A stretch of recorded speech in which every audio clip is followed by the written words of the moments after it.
నమస్తే. ప్రస్తుతం మనము రంగారెడ్డి జిల్లా కొత్తూరు మండలము పెంజర్ల అన్నటువంటి గ్రామంలో ఉన్నాం. ఏదైతే షాబాద్‌లో 6 హత్యలు చేసినటువంటి నిందితుడు రాజ్ కుమార్ ఉన్నారో, సో రాజ్ కుమార్ మృతదేహం ఇప్పుడే పెంజర్లలో తన మేనమామ సంబంధించినటువంటి పొలం దగ్గర ఆహ్, అయితే దొరకడం జరిగింది. సో రాజ్ కుమార్‌కి సంబంధించినటువంటి పోలీసులు స్వాధీనం చేసుకోవడం జరిగింది. సో పోలీసులు చెప్పినటువంటి అంశాల ప్రకారము సిపి తరుణ్ జోషి చెప్తా ఉన్నారు. ఇటు ఫ్యూచర్ సిటీకి సంబంధించినటువంటి సిపి. సో ఎవరైతే ఈ రాజ్ కుమార్ ఉన్నారో 6 మందిని అర్ధరాత్రి దారుణంగా చంపిన తర్వాత తను పరారులో ఉన్నటువంటి విషయం అందరికీ తెలిసిందే. పరారులో ఉండడము, ఆ తర్వాత అనేకమైనటువంటి కథనాలు రావడం జరిగింది. పోలీసులు ఎన్‌కౌంటర్ చేసిరని, లేకపోతే ఇంకొంతమంది ఆల్రెడీ రాజ్ కుమార్ పట్టుబడ్డాడు, పోలీసుల కస్టడీలో ఉన్నాడని చెప్పడం, ఇట్లా చాలా వార్తలు వచ్చినాయి. బట్ పోలీసులు కూడా క్లియర్‌గా చెప్పారు, ఇంతవరకు దొరకలేదు, మేము పలు బృందాల కిందట వెతుకుతా ఉన్నామని కూడా చెప్పారు. అయితే ఎట్టకేలకు రాజ్ కుమార్ ఇక్కడ పెంజర్ల గ్రామంలో ఒక వెంచర్‌లో శవమై తేలిండు ఒక పొలం దగ్గర. సో ప్రస్తుతం మనము ఆ స్పాట్‌లోనే ఉన్నాం. ఒకసారి ఆ స్పాట్‌ని కూడా మీకు చూపించేటువంటి ప్రయత్నం చేద్దాం. ఇదంతా కూడా క్రైమ్‌కి సంబంధించినటువంటి పోలీసులు క్రైమ్ సీన్‌ని ఏర్పాటు చేయడం జరిగింది. సో ఒకసారి ఈ స్పాట్‌ని కూడా చూపించేటువంటి ప్రయత్నం చేద్దాం. రాజ్ కుమార్ చనిపోయినటువంటి ఆ ప్రదేశంలో రాజ్ కుమార్‌కి సంబంధించినటువంటి ప్రదేశం ఏదైతుందో అక్కడ ఒక పురుగుల మందు డబ్బా అండ్ దాంతోపాటు ఆయన ఆ పురుగుల మందు సేవించి చనిపోయినట్టుగా తెలుస్తోంది. దానికి సంబంధించినటువంటి విజువల్స్ మనం చూస్తూ ఉన్నాము. సో ఈ వాల్ పక్కన రాజ్ కుమార్ ఇక్కడనే చనిపోయినటువంటి దృశ్యాలు పోలీసులు దానికి సంబంధించినటువంటి కొంత సీన్‌కి సంబంధించినటువంటి ఎవిడెన్స్‌గా కొన్ని పేపర్లు కూడా ఇక్కడ మనకు పెట్టడం జరిగింది. సీన్ నెంబర్ 1, సీన్ నెంబర్ 2 అని చెప్పేసి కొన్ని చూస్తూ ఉన్నాము. ఇదే ప్రదేశంలో పురుగుల మందు తాగి రాజ్ కుమార్ చనిపోయినట్టుగా పోలీసులు అయితే నిర్ధారించారు. సో కొద్దిసేపటి క్రితమే రాజ్ కుమార్ మృతదేహాన్ని ఏదైతే పోస్ట్ మార్టం నిమిత్తము ఉస్మానియా హాస్పిటల్కి అయితే తరలించినటువంటి దృశ్యాలు మనం చూస్తూ ఉన్నాము. సో తన మేనమామ అమ్మమ్మ వాళ్ళకి సంబంధించినటువంటి విలేజ్గా పెంజర్ల గ్రామాన్ని చెప్తా ఉన్నారు. సో ఆల్మోస్ట్ 2:30, 3 ఆ ప్రాంతంలో మరి రాజ్ కుమారు పెంజర్ల గ్రామంలో శివమై తేలినట్టుగా ఆయనకు సంబంధించినటువంటి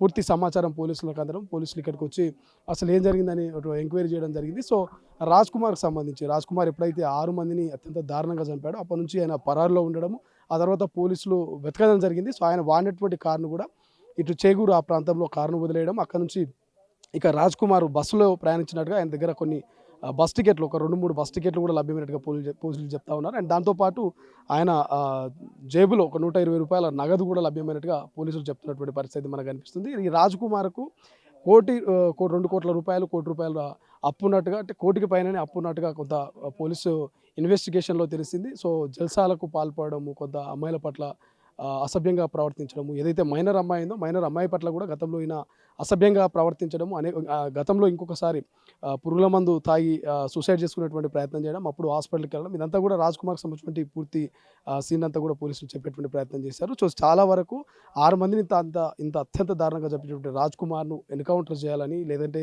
ఉరిదీయాలని చాలా ప్రజల నుంచి డిమాండ్స్ వచ్చినాయి. బట్ పోలీసులు వేట మొదలు పెట్టడం, ఆయన మరి పెంజల్ అనేటువంటి గ్రామంలో పురుగుల మందు తాగి ప్రాణాలు వదలడం, ఇదంతా కూడా కథకు ఒక సినిమా స్టోరీని తలపించేలాగా మనకు అనిపిస్తూ ఉంది. బట్ ఏదేమైనప్పటికీ రాజ్ కుమార్ కథ అయితే ముగిసింది. సో రాజ్ కుమార్కి సంబంధించి మరి అంత్యక్రియలు ఎలా ఉండబోతున్నాయి, రాజ్ కుమార్ని మరి ఎక్కడ దహనం చేయబోతున్నారు ఏందన్నట్టు కొంత సస్పెన్షన్ కూడా ఉంది. ఎందుకంటే మైనర్ బాలికకు సంబంధించినటువంటి ఎవరైనా కుటుంబ సభ్యులు రాజ్ కుమార్ ఊరికి తీసుకొస్తే, దైవాల గూడానికి కనుక ఆయన శవాన్ని తీసుకొస్తే అడ్డుకుంటారా, ఏదైనా ఆందోళన చెలరేగేటువంటి అవకాశం ఉందా అనేటువంటి ఒక ప్రశ్న సైతం ఉత్పన్నమవుతున్నటువంటి పరిస్థితి మనకు అనిపిస్తుంది. బట్ ఏదైనప్పటికీ తెలంగాణ రాష్ట్ర వ్యాప్తంగా సో అందరినీ ఉలిక్కి పడేలా చేసినటువంటి 6 హత్యలకు సంబంధించినటువంటి నిందితుడు రాజ్ కుమార్ మాత్రము ఇక బల్వన్ మరణానికి పాల్పడినటువంటి సంఘటన ప్రస్తుతం మనకు అనిపిస్తుంది. సో అదే స్పాట్లో మనం ఉన్నాము. సో చాలామంది స్థానికులు కూడా ఉన్నారు, స్థానికులు కూడా మాట్లాడేటువంటి ప్రయత్నం చేస్తున్నారు. మనం వాళ్ళతో కూడా మాట్లాడేటువంటి ప్రయత్నం చేద్దాం.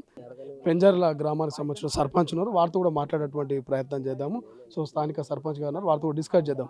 సో రాజ్ కుమార్కి సంబంధించినటువంటి వార్తలు వైరల్ అవుతూ ఉన్నాయి. పోలీసులు ఆయన కనిపిస్తే చెప్తే 2 లక్షల బహుమతి కూడా ఇస్తామని చెప్పారు. అసలు ఇక్కడ ఎట్లా శవం ఉందని ఎట్లా తెలిసింది? మొదటగా మీకు ఎప్పుడు సమాచారం వచ్చింది? నేను డంపింగ్ యార్డ్ గురించి బెంగళూరు అయిపోయి ఒక 3-4 గంటలు ధర్నాలు చేసి వచ్చి అలసిపోయి ఇట్లా తిని ఇట్లా స్నానం చేస్తూనే ఉన్న సమాచారం ఇట్లా రహదారి వాళ్ళు ఫోన్ చేశారు. పోలీసు వాళ్ళకి ఏం ఇన్ఫర్మేషన్ ఇవ్వలేదు.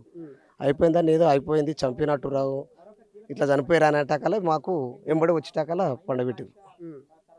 సార్ వాళ్ళు ఉన్నారు, మేము అందరం ఇట్లా గుర్తుపడతావా అంటే మా ఆయన మాకు తెలుసు కానీ తెలియదు, కానీ మా అమ్మమ్మలూరు, ఈ ఊరు అమ్మమ్మలూరు కాబట్టి ఆయన మనకు తెలియదంట అని చెప్పిన అంతవరకు. ఎవరు గుర్తుపట్టారు? వాళ్ళ మామ మేనమామలు ఇదే ఊరు అంటున్నారు, వాళ్ళు గుర్తుపట్టారా? వాళ్ళ అన్నను బ్రదర్ను భాస్కర్ అని ఆడి షాబాద్ నుండి పిలిపించారు, దయాలగూడెంకించి పిలిపించి నామంగల్లా పిలిపించి చూసి గుర్తుపట్టిండు అని చెప్పిండు. అయిపోయింది అని చెప్పిండు, బాగా చంపిండు అని చెప్పి చూస్తే అంతా బ్లడ్ వస్తా ఉంది, ఆయన పురుగుల మంది తాగిరని చెప్తా ఉన్నారు, కొంత అనుమానాలకు తావనిస్తా ఉందని అంటున్నారు. సో అంటే ఏం జరిగింది, పోలీసులు ఏం చెప్పారు? అనుమానమే కొడుతుంది కానీ నిజాలు చెప్పనీకి రాదు, అనుమానాలే ఉన్నాయి. పురుగుల మందు డబ్బా ఉన్నట్టు పక్కన డబ్బా ఉన్నది, అది డబ్బా ఉంది కానీ అనుమానం అయితే అందరికీ అర్థంగా కనబడుతుంది. కానీ ఎట్లయినా పోయింది సంతోషమే, ఏ రకంగా అయితే పోయింది సంతోషమే. ఆ విషయంలో ఎట్లా అయితే ఆయన చచ్చిందే సంతోషం. ఏం చెప్తారు? 6 మందిని చంపిండు, తర్వాత 2-3 రోజులు ప్రయాణాలు చేసి ఇక్కడ వచ్చి చనిపోయినటువంటి పరిస్థితి. ఈ 6 మందిని చంపడం పట్ల మీరు ఏం మాట్లాడతారు? ఇటువంటి వాళ్ళను ఎట్లా ఏం చేస్తే బాగుంటుంది? చట్టాలు ఎట్లా మార్పు తీస్తే బాగుంటుంది? అన్న 6 మందిని చంపి పోయి ఇక్కడ పెంజారల్లా చంపినంటే మాకు బాధ అనిపిస్తుంది. మా ఊరు ప్రశాంతంగా ఉన్న వాతావరణము, మంచి కులమతాల భేదాలకు అన్నిటికీ పార్టీలకు అతీతంగా ఆయిబాయి అన్నదమ్ములలో ఉండే ఊరు వచ్చి ఇక్కడ పెంజాలంటే మాకు చెడ్డగా అనిపిస్తుంది, బాధ అనిపిస్తుంది. నువ్వు ఎక్కడనో చనిపోయి ఉంటే యథార్థం అవుతుంది. ఏ ఊరు అంటే పెంజాలరా, పెంజాలంటే మాకే చెడ్డ పేరు. కానీ చచ్చింది గిట్ట మాకు నిజంగా సంతోషకరమే. అలాంటి పాపత్కురు మళ్ళీ భూమి మీద ఉండకపోవడం గిట్ట బాగున్నాయి. అట్లా పెంజర్ల గ్రామ సర్పంచ్ చెప్తున్నటువంటి పరిస్థితి, ఇటువంటి వాళ్ళు బ్రతికినా లాభం లేదు, చనిపోయిందే బెటరు, ఎందుకంటే మా ఊర్లో వచ్చి చనిపోవడం వల్ల మా ఊరికి బ్యాడ్ నేమ్ వస్తుంది అన్నటువంటి ఆవేదన కూడా వాళ్ళు వెళ్ళగలుగుతున్నటువంటి పరిస్థితి. రాజ్ కుమార్ మరణం పట్ల ఎవరు కూడా కన్నీళ్ళు పెట్టుకోవట్లేదు, సంతోషాన్ని వ్యక్తం చేస్తున్నాడు. 6 మందిని అన్యాయంగా పొట్టన పెట్టుకున్నటువంటి వ్యక్తి చనిపోవడమే బెటర్ అనేటటువంటి మాటను అయితే చెప్తున్నటువంటి సిచ్యువేషన్. సో ఇది మొత్తం మీద 6 మందిని హత్య చేసినటువంటి రాజ్ కుమార్కి సంబంధించినటువంటి మరి మొత్తం మీద ఆయన అయితే పోలీసులకు శవమై దొరికినటువంటి పరిస్థితి. పెంజర్ల గ్రామంలో ఒక ఏదైతే వెంచర్ లాంటి ప్రాంతంలో ఒక పొలంలో మాత్రం ఆయన అయితే లభ్యమైంది. ఆయన పురుగుల మందు తాయి ప్రాణాలు తీసుకున్నట్టుగా కొంత పోలీసులు అయితే నిర్ధారణ చేసినట్టు తెలుస్తుంది. రైట్, కెమెరా పర్సన్ అజయ్తో శ్రీశైలం, తొలి వెలుగు, పెంజర్ల.